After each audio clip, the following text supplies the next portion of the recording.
Watch out, Shady Beers Gaming. Get ready, Shady Beers Gaming.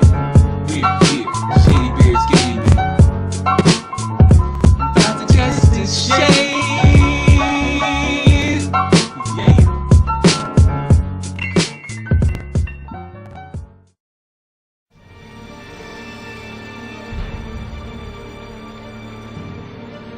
What's up, everybody? It is another episode of Shady Beers Gaming.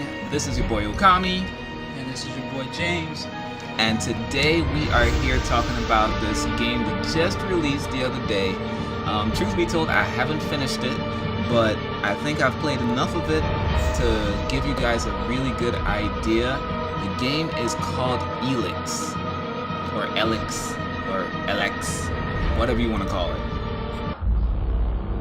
Magalan, home to a civilization of millions. Until the comet hit. Earthquakes shattered its cities. Firestorms swept the planet.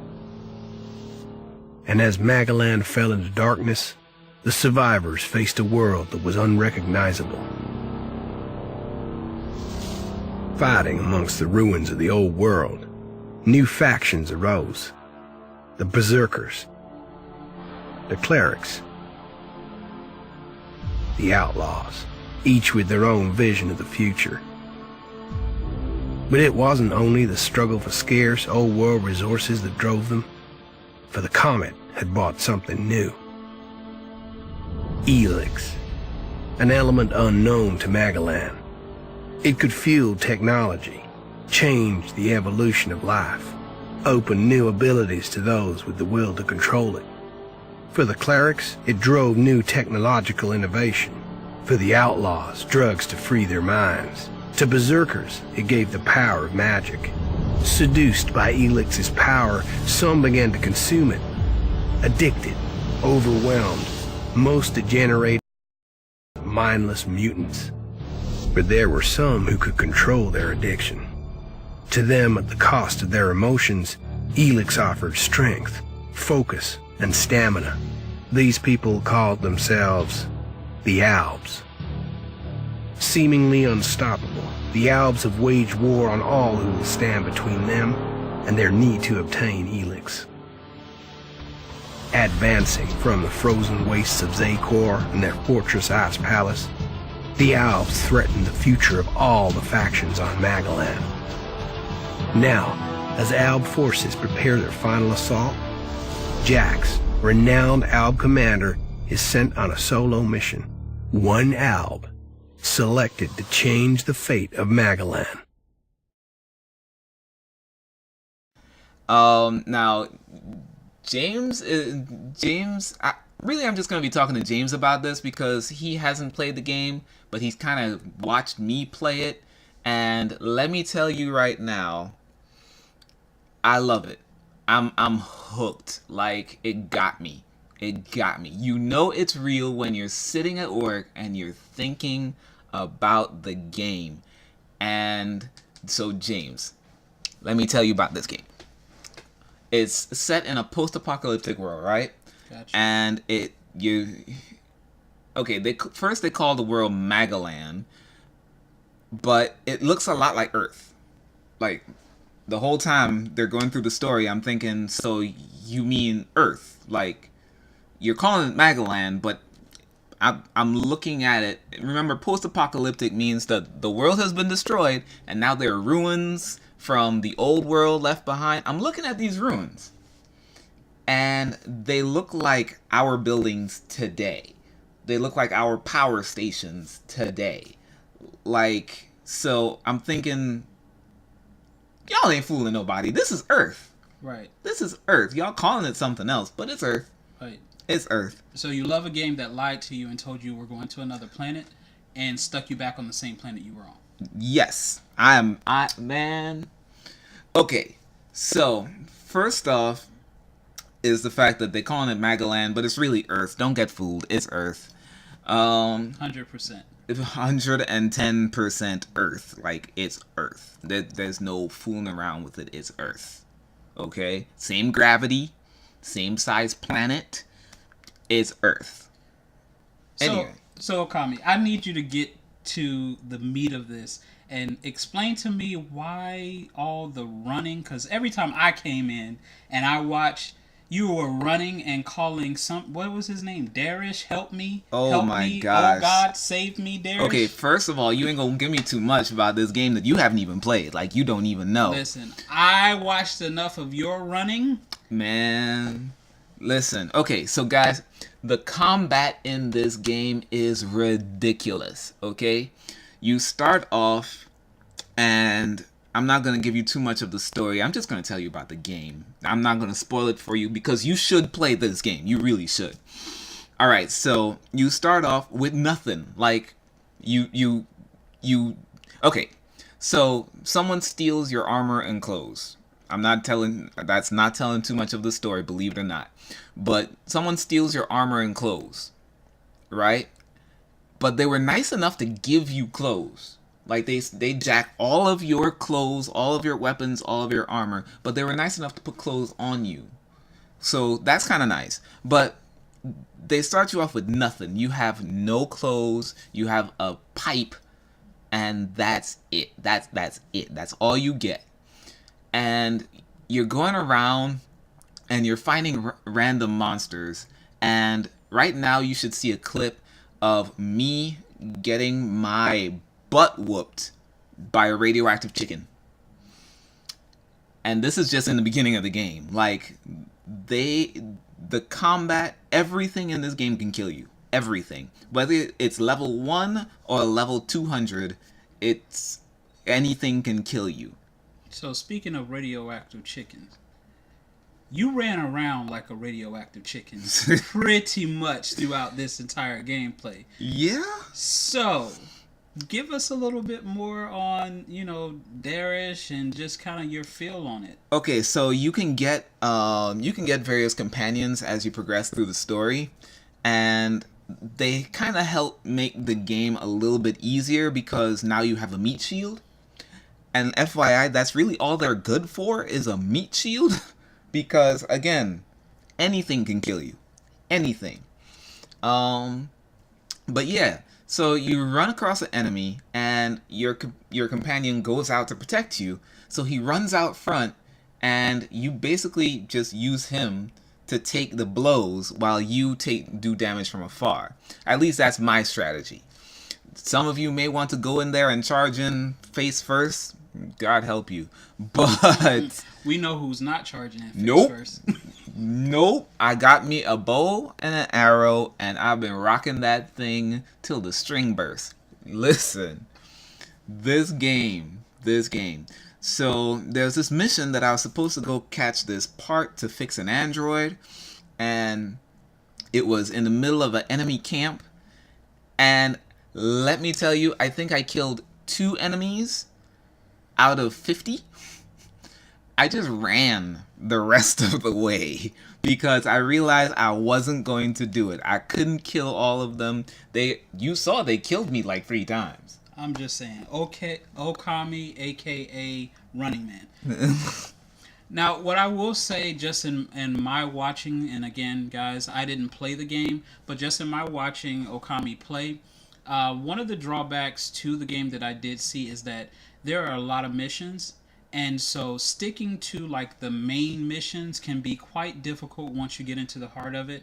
There's a lot of side missions. I mean, you're getting told to do this, told to do that. It really gives you a lot of variety, but it can get lost in translation. So yeah, you could get stuck on the side missions real easy, and it's really hard to tell what is an important mission and what is not, because they don't really specify the difference between the two. They just say, when you look at your quest log, it just says you gotta do this. Now there's a separate section for the main quest which you can do, but in order to do those main quests, you kind of have to do some of the side quests. But then those side quests can kind of get lost with the regular, any John Brown from down the street wants you to go get 50 freaking mushrooms. 50 mushrooms. Son of a. Anyway. Mushroom dealer. That's the mission that I'm on right now, actually. I'm running around catching these mushrooms, and I'm like, 50, dude, 50. It's a thing. But guys, let me tell you, the first night I played this game, I played until 6 o'clock in the morning. 6 o'clock. I had to get up at 8 o'clock to go to work. But 6 o'clock in the morning. And I only got level 7. And... No. See, now you're boasting. You were 6. Yes, I was 6, almost 7, alright? Right. Almost 7. Yep, but you're not 7. You were 6. And I still only have like beginner gear. I finally found an axe that I got from the very beginning of the game. More than 6 hours. It had to have been like 8 hours of me playing, and I only got but so far. And James can tell you, I'm still squishy as heck. SpongeBob squishy. Okay? One-shot killer. Yo, like, this game. But one thing you got to know about me, I love challenging games. I love challenging myself. That's the key in this game. Is combat is very strategic. You have to think outside the box. You have to figure out what's the best advantage point, what's the best way to tackle this enemy, what can this enemy do, which you have to figure out by experimentation. What can this enemy do? Alright, so that's what it can do. What can I do to outsmart the enemy? That's really the only way you're going to win.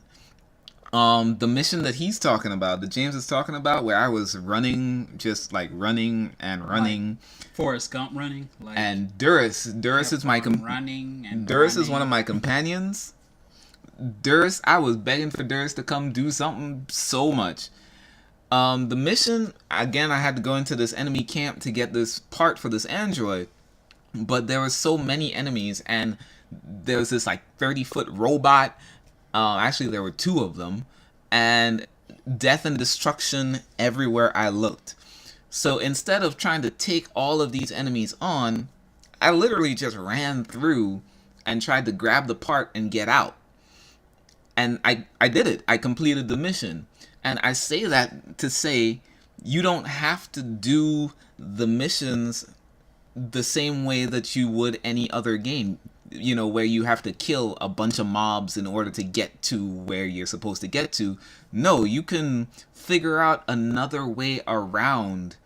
Like, okay, one mission in particular, I had to go into what's called the pit, where they keep all the forbidden stuff. And there's this guard. He's not going to let you in. He's not going to let you in. There's no dialogue to try and work your way around him. He says, no, you can't, and then boots you about 30 feet out. So, in order to get there, you have to climb down a cliff and then climb back up the cliff to get around the fence to get in there. And no one tells you this is what... Sorry, voice killing me. But no one tells you that's what you have to do. You just have to kind of figure it out. Otherwise, you're not going to get it done. So one of the coolest parts about all of what you'll experience is, for those that like to get out in a quick fashion and like to get away and get to high places really quick, you got a rocket on your back. So that booster, I mean... it is a lifesaver. Yes, it does. I've seen him run and almost die, and the booster saved his life. I'm just saying.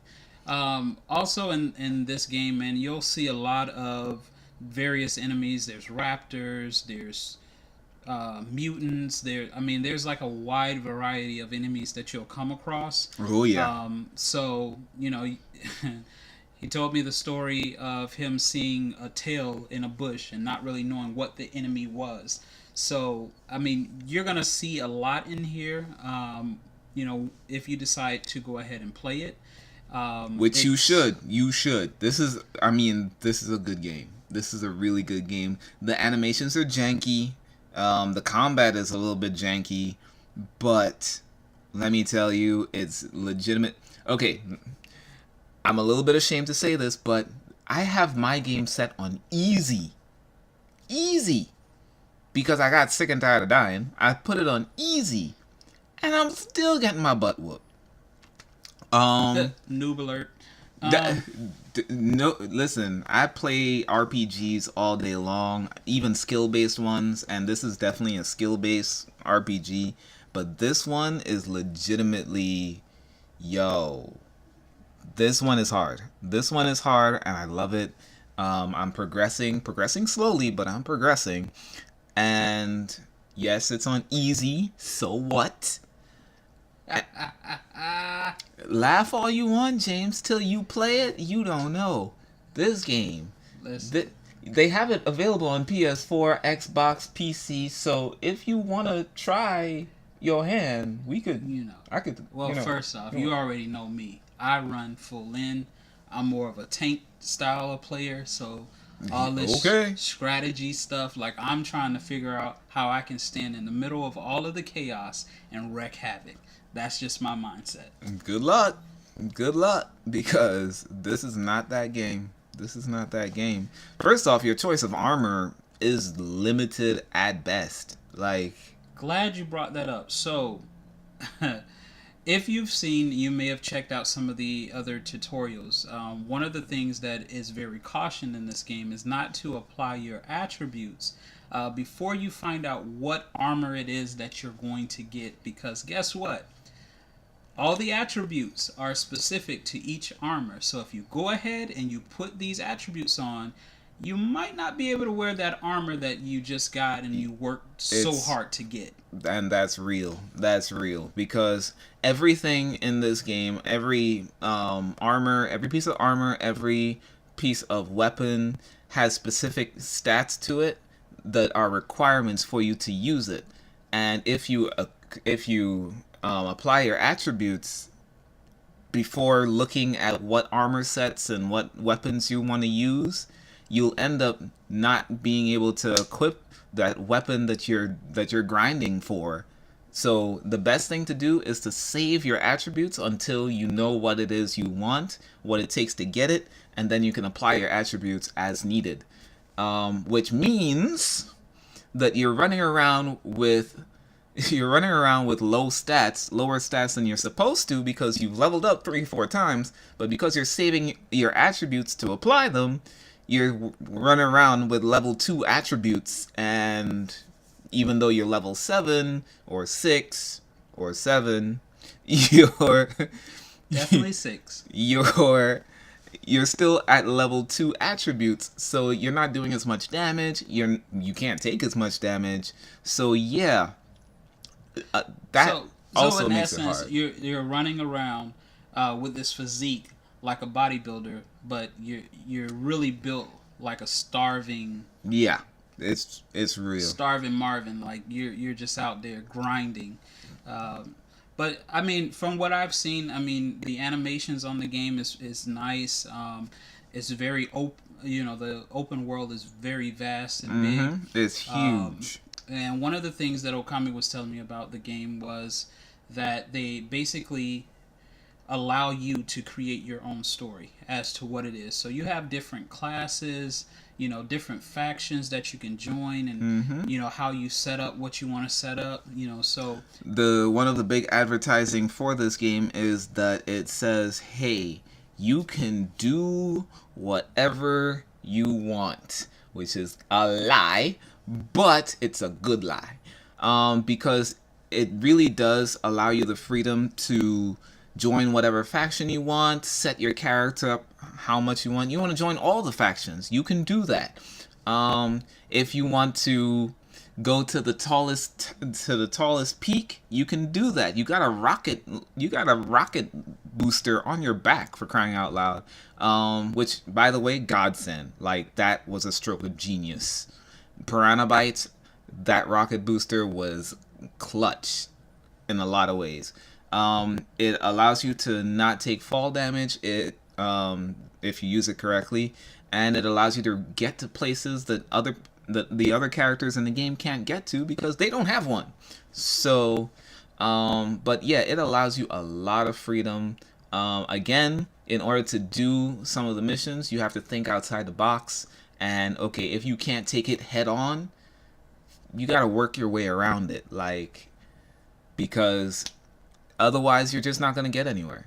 Yep, definitely a strategic game. So, Okami, since you've fallen in love with Elex, what would you rate it? Oh boy. Well, let's see. All right, ladies and gentlemen, I would rate Elex a solid 8. Definitely an 8 out of 10. Even though the dialogue is whoa. Speaking of dialogue, The dialogue is whoa. if you are looking to play the game quickly and jump on and you happen to interact with someone, you can cancel all appointments, you can cancel all dates, because you will be there for about 15 minutes talking to this person that is trying to coerce you to do what it is that they want you to do. It's not that bad. It's not 15 minutes. How many times? It might be a good 8 to 10 minutes. Right. 11. Not 15. 11. How many times did he ask you to help him kill those raptors? Even though you said no. Yeah. Some of the dialogue, if you've played any multiple choice RPG kind of thing, where the dialogue, like Mass Effect is like that. SWTOR, KOTOR, where you have to choose different options in dialogue to get from point A to point B in conversations. You understand that the conversations can sometimes be a little bit awkward, janky, and repetitive. But other than that, the gameplay is very challenging. The animations, there are a couple of them that are a little but the combat, again, really good. The animations, for the most part, are good. The graphics are really good. Really, really good. The storyline is good. The storyline is pretty good. But I'm telling you, okay, being a guy who plays games for the story, this story is good. The combat is good. It's a world that you can dive into, and I feel really connected to my character. And I'm telling you, I was at work, standing there thinking, okay, when I get back home, I'm going to tackle this enemy and I'm going to do it this way. I really want to equip this armor. Maybe I should join this faction with this faction and kind of build a hybrid character.